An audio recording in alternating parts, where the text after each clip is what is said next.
Bismillah. Assalamualaikum warahmatullahi wabarakatuh. Bismillahirrahmanirrahim.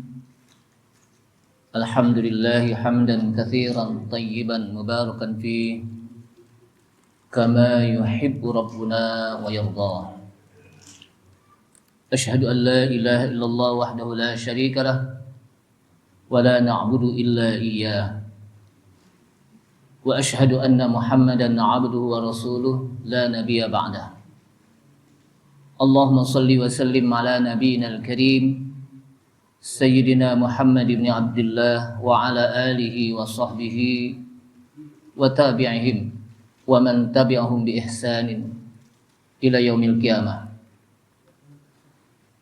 Amma ba'du, qala Allah ta'ala fi kitabihil karim wa huwa asdaqul qailin. Ya ayyuhalladzina amanu taqullaha haqqa tuqatih wa la tamutunna illa wa antum muslimun.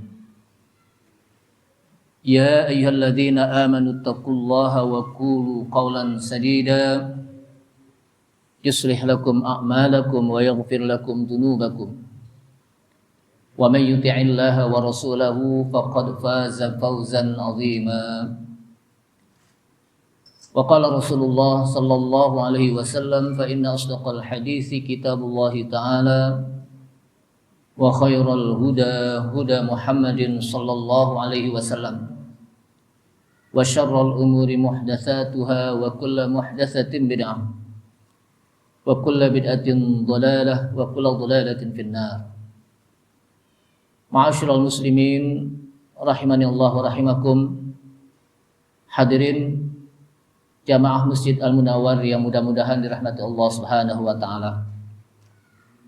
Kita awali kajian kitab tauhid ini dengan memanjatkan puji serta syukur kita kepada Allah Subhanahu wa taala yang telah memberikan taufik dan hidayahnya kepada kita sekalian, sehingga dengan taufik dan hidayah yang Allah Subhanahu wa taala berikan kepada kita, maka kita bisa hadir di majelis yang mulia ini, majelis yang mudah-mudahan bisa membentengi ketauhidan kita kepada Allah Subhanahu wa taala, sehingga kita mati dalam keadaan bertauhid, dalam keadaan iman, Islam dan husnul khatimah.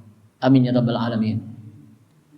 Salawat serta salam tak lupa kita sampaikan kepada Nabi kita Nabi Muhammad sallallahu alaihi wasallam beserta para keluarganya, para sahabatnya, para pengikutnya yang senantiasa istiqamah di dalam menjalankan sunnah-sunnahnya. Ma'asyiral muslimin, a'azzani Allah wa iyyakum, kaum muslimin yang mudah-mudahan dimuliakan Allah Subhanahu wa taala. Allah Subhanahu wa taala menciptakan kita dalam rangka agar kita mau beribadah kepada Allah Subhanahu wa taala, dalam rangka agar kita mentauhidkan Allah Subhanahu wa taala di dalam beribadah. Wa ma khalaqtul jinna wal insa illa liya'budun. Dan tidaklah aku ciptakan jin dan manusia illa liya'budun, kecuali agar mereka mau beribadah. Apa yang dimaksud dengan illa liya'budun? Para ulama menjelaskan yang dimaksud dengan illa liya'budun ay illa liyuwahhiduna fi ibadatillah, kecuali agar mereka mau mentauhidkan Allah Subhanahu wa taala di dalam beribadah. Nah, oleh karena itulah jamaah sekalian rahimakumullah, agar kita bisa mentauhidkan Allah Subhanahu wa taala dalam beribadah, maka kita harus paham dulu tentang definisi mahiyal ibadah. Apa itu yang disebut dengan ibadah? Dan kita sudah lama melakukan ibadah, tapi apakah kita sudah paham tentang maknal ibadah? Apa itu makna ibadah? Jangan sampai kita beribadah kepada Allah Subhanahu wa taala tapi kita sendiri tidak paham, tidak tahu apa makna ibadah. Jangan sampai ketika ditanya apa sih ibadah? Ibadah ya ibadah deh. Itu bukan jawaban namanya. Mengulangi pertanyaan. Nah, oleh karena itulah jamaah sekalian, makna ibadah secara lughatan, secara etimologi lughatan adalah at-tadallul wal khudu'. Yang disebut dengan ibadah secara bahasa adalah at-tadallul, merendahkan diri serta tunduk. Itu disebut ibadah. Jadi ketika kita ibadah itu kita sedang merendahkan diri di hadapan Allah Subhanahu wa taala. Dan al-khudu, kita tunduk. Itu yang disebut ibadah secara lughatan, secara bahasa. Apa secara syar'i atau istilahi? Secara syar'i ada beberapa ta'arifun katsiratun. Jadi laha ta'arifu katsiratun. Secara syar'i makna ibadah ada beberapa definisi yang banyak. Salah satunya adalah yang disebut dengan ibadah at-tadhallul lillahi subhanahu fahiya ghayatuz dzulli lillahi ta'ala ma'a ghayati hubbihi. Ini salah satu definisi yang disampaikan oleh para ulama. Ibadah itu adalah maknanya at-tadhallul lillah, merendahkan diri di hadapan Allah Subhanahu wa taala. Jadi ketika kita ibadah, kita sedang merendahkan diri kita di hadapan Allah Subhanahu wa taala. Makanya ketika kita sholat kan diawali dengan apa? Allahu Akbar. Allah Maha Besar. Kalau Allah Subhanahu wa taala akbar, Maha Besar, berarti kita kecil. Artinya kita sedang merendahkan diri di hadapan Allah Subhanahu wa taala. Sehingga pada saat kita ruku, kita sujud, kita rendahkan diri kita di hadapan Allah Subhanahu wa taala. Sujud saat di mana jidat kita, hidung kita, muka kita yang dianggap mulia pada diri kita, tapi di hadapan Allah Subhanahu wa taala kita letakkan di bawah muka. Jadi muka ini kan sesuatu hal yang mulia di hadapan manusia. Orang kalau mau tahu kenal mukanya apa badannya? Yang diketahui itu apa? Mukanya pasti. Yang dipoto kita badannya apa muka kita? Foto di KTP 3x4. 3x4 berapa, Pak? Tergantung permintaan. Bisa 3x4 2 kali ya, 2 pas foto, bukan 12 ya. Jadi ketika kita muka sesuatu hal yang sangat mulia bagi kita, ya, di mana orang kalau pengen tahu mukanya, mau kenal bagaimana mukanya. Orang itu ketika sedang bahagia yang dilihat siapa?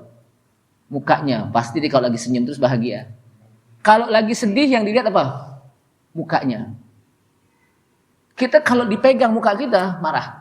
Tapi ketika kita beribadah kepada Allah Subhanahu wa taala, kita sujud, maka saat kita sujud muka yang begitu mulia kita taruh di bumi. Kita apa? Kita taruh di bumi. Kenapa? Karena ibadah itu adalah at-tazallul. Merendahkan diri di hadapan Allah Subhanahu wa taala. Ma'a ghayatuz zulli. Sangat. Jadi bukan hanya sekedar merendahkan diri, sangat merendahkan diri kita di hadapan Allah Subhanahu wa taala. Disertai dengan kita cinta kepada Allah Subhanahu wa taala. Disertai dengan apa? Kita cinta kepada Allah Subhanahu wa taala. Maka orang yang beribadah itu orang yang tidak sombong. Kenapa? Karena dia sudah merendahkan diri kepada Allah Subhanahu wa taala.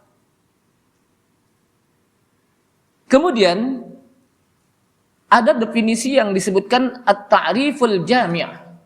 Definisi yang mencakup, yang sangat mencakup, disebutkan oleh para ulama, annal ibadata ismun jami'un li kulli ma yuhibbuhu Allahu wa yardahu minal aqwali wal a'mali adh-dhahirati wal batinah.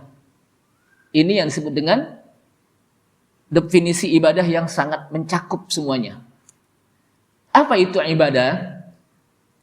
Ibadah itu adalah, kata para ulama, ismun jami'un, satu nama yang mencakup, yang sangat komprehensif. Apa komprehensif bahasa kita? Jadi sangat menyatu. Nah, definisi ini, satu nama yang mencakup bagi setiap yang apa yang Allah Subhanahu wa taala suka dan apa yang Allah Subhanahu wa taala ridha. Ketika dilakukan, Allah Subhanahu wa taala suka dan Allah Subhanahu wa taala ridha. Minal aqwal, baik berupa ucapan, ketika kita berucap, maka Allah Subhanahu wa taala sangat suka dan Allah Subhanahu wa taala sangat ridha, sangat senang. Wal a'mal, maupun amalan-amalan yang kelihatan. Al-zahirah, ya, amalan yang nampak, wal batinah, yang tidak nampak. Jadi baik dari ucapan ataupun perbuatan. Perbuatan yang apa? Yang nampak atau yang tidak nampak. Yang ketika dilakukan, Allah Subhanahu wa taala suka dan Allah Subhanahu wa taala senang, ridha. Itulah yang disebut ibadah. Maka dari sini jamaah sekalian, para ulama membagi wahiyya munqasimatun 'alal qalbi wal lisani wal jawarih. Yang disebut ibadah itu terbagi dengan beberapa bagian. Pertama, 'alal qalbi, ibadah yang berkenaan dengan ibadah hati. Yang kedua, wal lisan, ibadah yang berkenaan dengan lidah. Yang ketiga, wal jawarih, ibadah yang berkenaan dengan gerakan anggota. Fal khawfu war raja'u wal mahabbatu wat tawakkul war raghbatu war rahbatu ibadatun qalbiyatun. Rasa takut, al khawf, war raja, rasa pengharapan. Jadi ada takut, ada raja, harapan, wal mahabbah, rasa cinta. Itu merupakan bagian dari ibadatun qalbiyah. Dan inilah rukun ibadah. Apa rukun ibadah itu? Tadi al khauf, takut. Yang kedua, roja. Dan yang apa roja? Mengharapkan. Wal mahabbah, cinta. Jadi kita tidak cukup hanya takut kepada Allah Subhanahu wa taala, tapi juga di sana ada pengharapan. Takut terhadap api nerakanya. Sehingga kita nggak ngapa-ngapain, takut. Tapi kita harus apa? Ada roja. Sehingga kita melaksanakan apa yang diperintahkan oleh Allah Subhanahu wa taala, agar amalan yang kita lakukan, roja, diharapkan untuk bisa mendapatkan pahala, lalu diganjar dengan surga Allah Subhanahu wa taala. Kemudian ibadah yang kita lakukan mahabbah, karena kita cinta kepada Allah Subhanahu wa taala. Salah satu dari rukun 3 ini, kalau tidak dimiliki, itu akan berkurang rukunnya. Cuma ngarepin doang surga, tapi nggak ngapa-ngapain gitu. Atau cuma takut aja, tapi tidak melakukan sesuatu yang bisa mendapatkan dia surga Allah Subhanahu wa taala.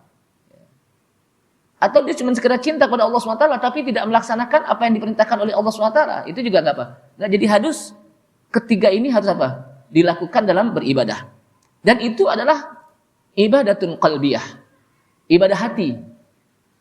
Kita takut kan pakai hati kan? Lalu kita roja mengharap hati kita.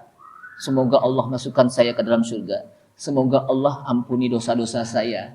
Semoga Allah Subhanahu wa taala terima taubat saya. Semoga Allah Subhanahu wa taala menerima ibadah saya. Itu apa? Hati. Tapi juga ketika kita ibadah, takut. Kenapa Anda ibadah? Karena saya takut kepada adab Allah SWT. Boleh. Kalau saya tidak sholat, nanti saya akan dimasukkan ke dalam nerakanya. Kalau saya tidak melaksanakan perintah Allah Subhanahu wa taala, nanti saya akan mendapat adabnya nanti di akhirat. Takut. Tapi juga ada harapan. Kemudian mahabbah kita kepada Allah Subhanahu wa taala. Ada lagi yang disebut dengan at-tawakkul. Tawakul itu bertawakal, menyerahkan diri kepada Allah Subhanahu wa taala, dan ini adalah sifat orang-orang mukmin.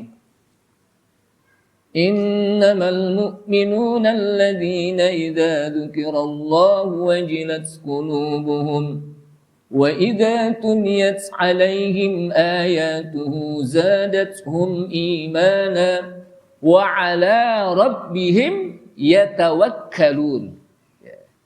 Dan atas Rabb mereka yatawakkalun. Mereka senantiasa bertawakul. Apa bertawakul? Bertawakal, menyerahkan diri kepada Allah Subhanahu wa taala. Termasuk juga ar-raghbah war-rahbah.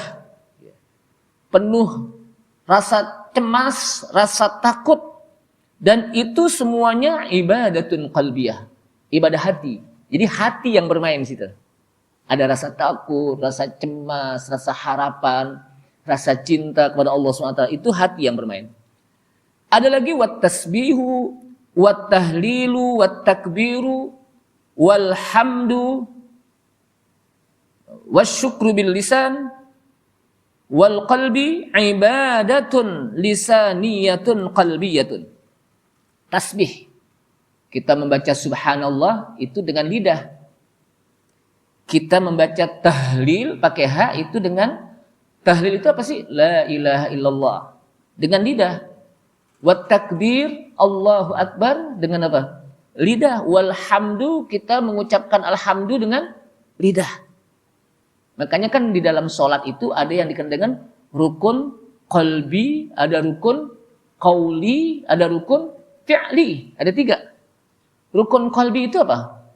Rukun yang mainnya di hati. Seperti apa? Niat. Niat itu ibadah. Dan itu ibadatun qalbiyah. Lalu ketika kita takbir dalam sholat, Allahu Akbar. Itu rukun qauli, diucapkan. Sehingga kalau nggak diucapkan nggak jadi. Kok ente nggak takbir? Di hati saya udah takbir. Jadi nggak? Nggak jadi. Kenapa? Dia harus diucapkan. Karena dia ibadah lisaniyah. Ibadah yang berhubungan kepada lidah, ucapan. Baca Fatihah. Alhamdulillahi Rabbil Alamin. Ar-Rahmanir Rahim. Tapi ketika dia takbir, Allahu Akbar. Ente kok nggak baca Fatihah? Baca. Hati saya yang baca lebih khusyuk daripada apa? Saya membaca dengan lidah. Kira-kira jadi nggak salatnya? Nggak jadi. Kenapa? Karena dia ibadatun qauliyah. Ibadah yang hubungannya kepada lidah. Sehingga kalau kita jadi makmum atau kita sholat sendiri, sholat sunnah, baca Fatihah tapi dengan hati kita nggak jadi sholat kita. Itu kenapa sholat aneh baca hamdal itu kalau di dalam hati, bacaan saya dalam hati itu lebih khusyuk ketimbang saya pakai apa? Lidah saya, makanya saya baca ini dalam hati. Nggak jadi. Kenapa? Karena dia bagian dari ibadah lisan. Ibadah apa? Ucapan. Alhamdu wa syukru. Bersyukur juga apa? Alhamdulillah. Alhamdulillahilladzi bi ni'matihi tatimmus sholihat. Itu semuanya apa? Dengan lidah. Jadi itu semuanya apa? Dengan lidah, dan itu ibadatun lisaniyatun qalbiyah. Ibadah yang berhubungan dengan lidah tapi diniatkan dengan ibadah hatinya. Nah, ada lagi yang disebut dengan was-salatu waz-zakatu wal-hajju wal-jihadu ibadatun badaniyah qalbiyah. Salat, zakat, haji, jihad itu ibadah yang hubungannya kepada badan, anggota. Tapi juga hubungannya ada dalam hati, di mana ketika kita salat harus ada niat. Kita berzakat ada niat, haji juga apa? Niat. Tapi hubungannya kepada apa? Ibadah yang Al-jawarih, anggota. Kita sholat, anggota kita bergerak. Kelihatan nggak bergeraknya? Ketika kita angkat tangan, ketika kita sujud, ruku, kita i'tidal, kita tasyahud. Itu semuanya apa? Bil jawarih, bergerak dengan anggota kita. Sehingga nggak bisa orang, ente kok diam, ane lagi sholat, diam-diam aja ente, ane lagi sholat nih. Tapi diam aja. Jadi nggak. Itu cuman sholat apa? Bukan sholat itu namanya. Menang baik namanya ente, bukan apa? Bukan sholat, cuma diam doang gitu. Jadi sholat itu harus apa? Ada gerakan. Gerakan apa? Gerakan anggota. Dan lain-lainnya yang merupakan macam-macam ibadah yang berlaku dengan hati, lidah, dan anggota. Sehingga para ulama mengatakan, wal ibadah hiyallati khalaqallahul khalqa min ajliha. Jadi yang disebut ibadah, ibadah itulah yang dimana Allah Subhanahu wa ta'ala menciptakan makhluk manusia agar mereka mau beribadah. Jadi ibadah itu adalah dimana Allah Subhanahu wa ta'ala ciptakan makhluk itu, makhluk manusia dan jin, min ajliha ay min ajlil ibadah, agar mereka mau beribadah pada Allah Subhanahu wa ta'ala. Sebagaimana Allah Subhanahu wa ta'ala menyebutkan, وَمَا خَلَقْتُ الْجِنَّ وَالْإِنسَ إِلَّا لِيَعْبُدُونَ مَا أُرِيدُ مِنْهُمْ مِنْ رِزْقٍ وَمَا أُرِيدُ أَنْ يُطْعِمُونَ إِنَّ اللَّهَ هُوَ الرَّزَّاقُ ذُو الْقُوَّةِ الْمَتِينِ. Apa kata Allah SWT? Wa ma khalaqtul jinna wal insa. Dan tidaklah aku ciptakan jin dan manusia. Di sini Allah Subhanahu wa taala menyebutkan al-insu, bukan al-insan.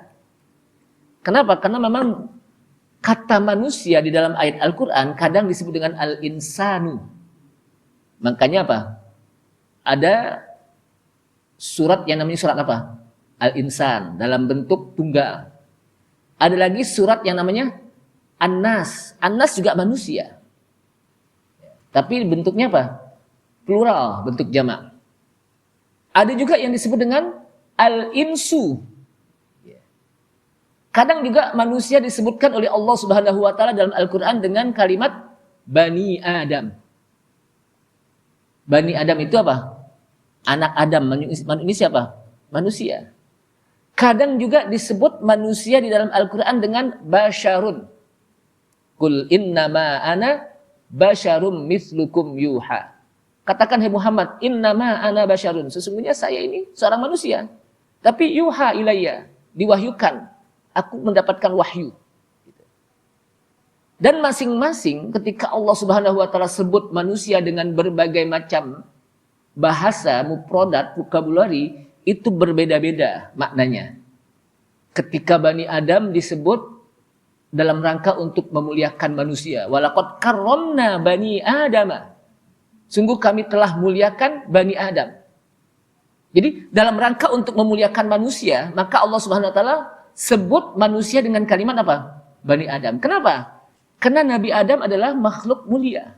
Manusia mulia ketika ketika anak itu disebut bapaknya, didampingi nama bapaknya, maka anak ini menjadi mulia. Bani Adam.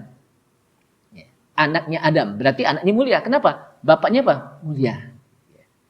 Makanya kalau kita ingin anak kita mulia, maka jadikan diri kita mulia. Sehingga anak ini bin bapak ini, bapak itu mulia, maka anak ini menjadi mulia. Tapi kalau anak ini bin siapa? Bin bapak itu, oh pantas bapaknya begitu. Nah itu. Jadi jadikanlah diri kita menjadi mulia, maka nanti anak kita akan apa? Menjadi mulia. Kemudian, bashar manusia juga. Secara biologis sama semuanya. Qul innama ana basyarun. Di mana Rasulullah SAW pakai makan, pakai minum, pakai nikah, pakai lapar, pakai berdarah ketika ditimpuk. Tapi yang membedakan apa? Yuha ilayya. Diwahyukan Rasulullah. Jadi kata-kata basyar itu dalam rangka untuk secara biologis sama. Bahwa manusia juga Rasulullah sallallahu alaihi wasallam. Nah, ketika Secara umum al-insan dalam bentuk manusia. An-nas juga manusia dalam bentuk apa? Al-insan itu dalam bentuk mufrad atau tunggal. Al-nas dalam bentuk apa? Jamak. Sama-sama manusia. Kenapa disebut manusia dengan insan dari kata-kata nasia? Nasia itu artinya apa? Lupa. Karena manusia itu apa? Sering lupa, maka disebut al-insan dari kata-kata nasia, kata para ulama. Nah, ketika manusia itu didampingi dengan kata jin, maka tidak insanu, tapi apa? Insu. Maka wa ma khalaqtul jinna wal insa. Dan tidaklah aku ciptakan jin dan manusia. Tidak al-insanu. Atau tidak al-insana, tapi apa? Al-insa. Dalam rangka apa? Dalam rangka bahwa kewajiban taklif antara jin dan manusia sama. Taklif, beban, kewajiban. Kalau manusia itu sholat, maka jin juga sholat. Kalau manusia ada yang kafir, ada yang mukmin, maka jin juga ada yang mukmin dan kafir. Kalau manusia itu pakai makan, minum, jin juga pakai makan dan minum. Sama. Jadi kewajibannya, kalau manusia pakai berangkat haji, jin juga pakai. Kan gitu. Ustaz pakai apa? Ustaz pakai pesawat? Wallahu a'lam deh kalau pakai pesawat. Saya nggak tahu apa pakai Garuda atau apa. Jadi kita nggak tahu. Pokoknya berangkat apa? Jin itu bisa apa? Haji sama dengan manusia. Kalau manusia diperintahkan untuk baca Quran, jin juga baca Quran sama. Jadi kewajibannya sama, maka disebut berdampingan khalaqtul jinna wal insa, tidak insana. Illa liya'budun, kecuali agar mereka mau liwahiduna fil ibadah, agar mereka mau mentauhidkan Allah di dalam beribadah maksudnya. Bukan hanya sekedar ibadah, tapi di sana ibadah dan mentauhidkan Allah. Kenapa? Kenapa berapa banyak orang yang beribadah tapi ternyata tidak mentauhidkan Allah Subhanahu wa taala? Ibadah sih ibadah. Tapi masih percaya kepada praktek-praktek perdukunan. Ibadah sih ibadah. Masih percaya kepada ramalan-ramalan orang-orang yang enggak pintar, bukan orang pintar. Ibadah sih ibadah. Tapi masih datang kepada yang disebut orang yang tidak normal, bukan normal, bukan paranormal, tapi apa? Orang yang tidak normal. Kenapa? Ibadah. Artinya masih percaya kepada klinik-klinik, percaya kepada ramalan-ramalan. Makanya illa liya'budun ditafsirkan illa liwahiduna fil ibadah. Setelah Allah SWT menjadikan manusia dan mereka beribadah kepada Allah SWT, ma uridu minhum mir rizkin wa ma uridu ayyut'imun. Kata Allah, saya tidak menginginkan dari mereka rizki, nggak minta rizki dari manusia, dari jin. Dan saya juga tidak minta makan kepada mereka. Artinya Allah SWT menyuruh manusia, menyuruh manusia dan jin untuk beribadah, bukan untuk minta makan sama jin, sama manusia. Bukan minta rezeki kepada mereka. Tapi justru kata Allah SWT, innallaha huwar razzaq. Sesungguhnya Allah huwar razzaq. Dialah Allah ar-razzaq, yang memberikan rezeki, zul quwwatil matin, memiliki kekuatan dan keteguhan. Allah itu sangat kuat. Dia yang memberikan rezeki. Jadi ketika Allah SWT perintahkan manusia dan jin untuk beribadah, Allah SWT tidak minta rezeki dari manusia, tidak minta rezeki dari jin, tidak minta makan. Justru Allah SWT yang akan memberikan mereka rezeki. Sehingga dari kata para ulama, dari ayat ini, ketika kita betul-betul melaksanakan perintah Allah Subhanahu wa taala, kita beribadah kepada Allah Subhanahu wa taala sesuai dengan apa yang diinginkan Allah Subhanahu wa taala, Allah Subhanahu wa taala akan berikan rezeki. Enggak kelaparan ini. Tapi kalau enggak, tidak akan diberikan rezeki. Namun kita jangan bayangkan yang namanya rezeki, kadang-kadang kita duit dulu. Kalau dapat duit banyak, dapat rezeki kan tuh. Sebetulnya rezeki itu bukan hanya sekedar duit. Kita diberikan sehat itu sebuah rezeki. Coba kalau bayangkan kalau kita sakit, berapa banyak yang kita keluarkan duit. Kita diberikan apa? Kekuatan, tenaga, itu juga rezeki. Jadi jangan bayangkan yang namanya rezeki apa? Harus melulu duit. Jadi apa? Harus diberikan apa? Nikmat. Diberikan rasa cukup, itu apa? Rezeki oleh Allah SWT. Coba kalau kita tidak diberikan rasa cukup, perasaan mau kurang aja. Makanya ada orang yang duitnya banyak. Duitnya sudah banyak banget ya, udah numpuk banget deh. Mobilnya juga udah berbaris depan rumahnya. Tetap aja yang namanya korupsi jalan terus. Kan rezekinya udah banyak. Ya, karena dia tidak diberikan rezeki rasa qanaah. Rasa puas. Tapi ada orang yang kita lihat hidupnya sederhana. Aman dia. Kenapa? Karena memang dia diberikan rezeki oleh Allah SWT rasa puas. Masyaallah muslimin rahmatullah. Dari ayat ini Allah Subhanahu wa taala memberitahukan bahwa hikmah diciptakannya jin dan manusia itu dalam rangka agar mereka mau melaksanakan ibadah kepada Allah Subhanahu wa taala. Tapi ingat bahwa Allah Subhanahu wa taala wallahu ghaniyun an ibadatihim. Allah Subhanahu wa taala tidak butuh kepada ibadah mereka. Gimana ketika manusia ibadah itu Allah tidak butuh kepada ibadahnya. Ketika jin ibadah, Allah Subhanahu wa taala tidak butuh kepada ibadah jinnya. Kenapa? Justru kata para ulama, wa innama humul muhtajuna ilaiha lifaqrihim ilallah ta'ala. Justru sesungguhnya merekalah manusia dan jin yang butuh kepada Allah Subhanahu wa taala sehingga mereka hendaknya melaksanakan perintah Allah berupa ibadah karena manusia dan jin fakir. Kefakiran manusia sehingga mereka membutuhkan Allah Subhanahu wa taala dengan cara melaksanakan ibadah yang diperintahkan oleh Allah Subhanahu wa taala. Dan ketika mereka diberi melaksanakan perintah yang diperintahkan oleh Allah Subhanahu wa taala berupa ibadah, maka innallaha huwar razzaq, sesungguhnya Allah lah yang akan memberikan rezeki. Jadi Allah SWT nggak butuh. Walaupun orang sekolong langit, mereka nggak beribadah kepada Allah SWT, tetap Allah maha besar. Al-Azim. Allah maha Ar-Razzaq, pemberi rezeki. Jadi kita ibadah kepada Allah SWT karena kita butuh kepada Allah SWT. Kita beribadah kepada Allah SWT, kita mensyukuri bahwa kita mendapatkan nikmat dari Allah SWT. Makanya Rasulullah SAW ibadahnya sampai bengkak-bengkak kakinya. Ibadah sholat malamnya itu apa? Sampai bengkak-bengkak kakinya. Ada gak yang pernah begitu? Paling kalau bengkak kena asam urat kali baru. Oh kenapa? Asam uratnya bengkak kakinya itu. Rasulullah enggak. Rasulullah SAW karena lamanya berdiri sholatnya sampai bengkak kakinya, maka kata Isa, ya Rasulullah, bukankah Allah Subhanahu wa taala sudah mengampuni dosa-dosa engkau, liyaghfiralakallahu ma taqaddama min dzambika wa ma ta'akhkhar. Sungguh Allah Subhanahu wa taala telah mengampuni dosa-dosa engkau yang telah lalu dan yang akan datang. Sampai kamu kok udah diampuni masih sholatnya sampai bengkak-bengkak kakinya. Afalam akuna abdan syakura. Bukankah saya ini menjadi hamba yang bersyukur? Dengan saya melaksanakan ibadah berarti saya orang yang bersyukur.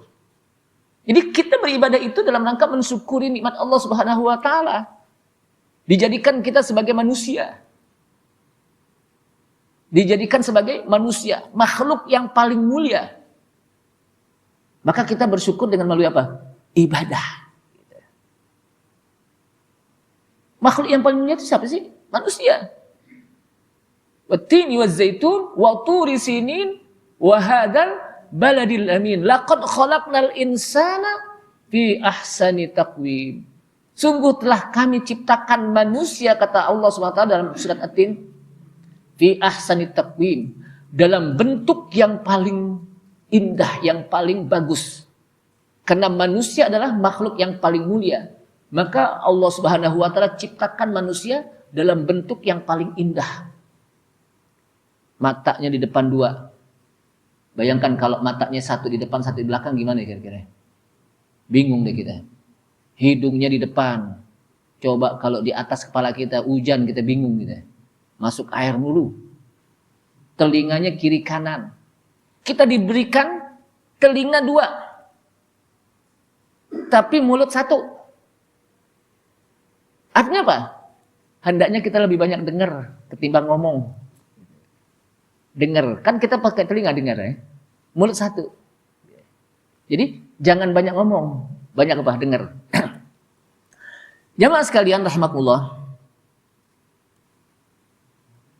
faya'budunahu ala wafqi syari'ati. Kemudian mereka beribadah kepada Allah SWT sesuai dengan apa yang diatur oleh Allah SWT, sesuai dengan syariat Allah Subhanahu wa taala. Faman aba ayya'budallaha fahuwa mustakbirun. Barang siapa yang enggan untuk beribadah kepada Allah Subhanahu wa taala, fahuwa mustakbirun, maka orang ini adalah orang yang sombong. Jadi orang yang sombong itu bukan orang yang sebagaimana yang kita pahami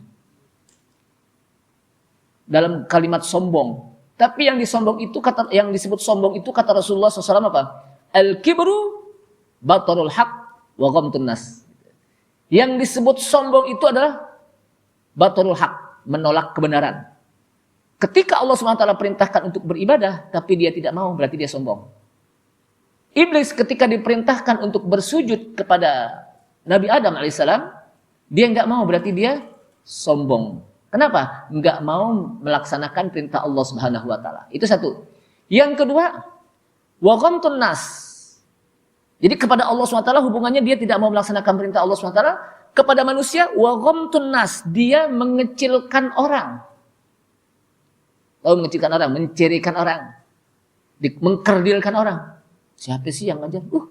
Hakim, gue juga tahu rumahnya di situ. Itu nih apa? Sombong. Hakim, gue juga tahu siapa dia. Itu sombong. Jadi jangan sombong. Kalau kita lihat yang sombong itu, sifat sombong itu adalah iblis. Ketika orang memiliki sifat sombong, dia tidak akan mendapatkan ilmu deh. Kenapa? Karena kesombongan itu akan mencegah dia untuk bisa mendapatkan ilmu. Dan tidak akan bisa mendapatkan petunjuk dengan sombong tersebut. Maka kata para ulama, fa in aba atau faman aba ayya'budallaha fahuwa mustakbir. Barang siapa yang enggan untuk beribadah kepada Allah Subhanahu wa taala, fahuwa mustakbir, dia orang yang sombong. Yang kedua, wa man 'abidahu wa 'abida ma'ahu ghairahu fahuwa musyrikun.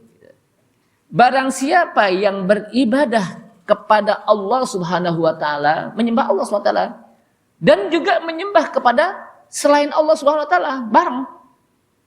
Salat juga, tapi juga berdukun juga.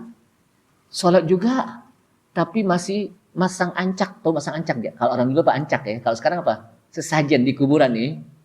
Dibikin kuburan itu, dipotong ayam. Ayam dipotong dalam rangka bukan baca bismillah, tapi untuk apa? Si kubur nih, yang dikubur. Ya. Nanti pakai ada apa? Pasang ancak di situ. Ada telur macam-macam. Ditaruh situ. Kalau umpamanya makannya nggak ada, berarti ini makannya apa? Makannya dimakan ya oleh kubur. Padahal bukan kuburan yang makan. Siapa? Anak-anak ngintipin ini siapa nih? Itu apa? Atau masang sesajen untuk laut. Tiap tahun tuh ya, ditaruh laut. Ini biar apa? Ya Loro Kidul nggak ngamuk nih. Kita buang makanan gitu.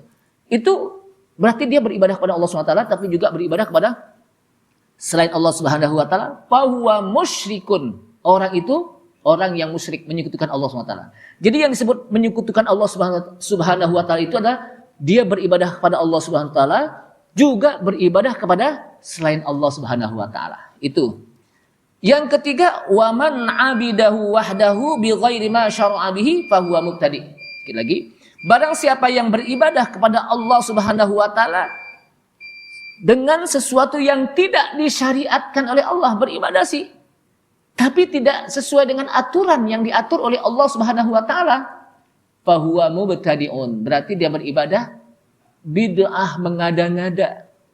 Caranya mengada-ngada. Enggak boleh juga. Jadi ibadah itu harus sesuai dengan syariat Allah, aturan Allah. Kita sudah bahas kemarin nih, yang membuat aturan siapa itu? Allah Subhanahu wa taala.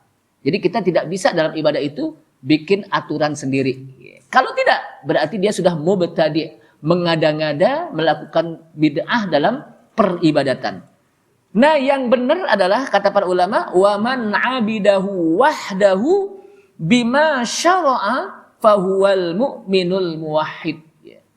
Barang siapa yang beribadah kepada Allah Subhanahu wa taala saja, ingat, ada wahdah saja, bima syara'ahu, sesuai dengan apa yang disyariatkan oleh Allah Subhanahu wa taala, sesuai dengan apa yang diatur oleh Allah Subhanahu wa taala, fahuwal mu'minul muwahhidu.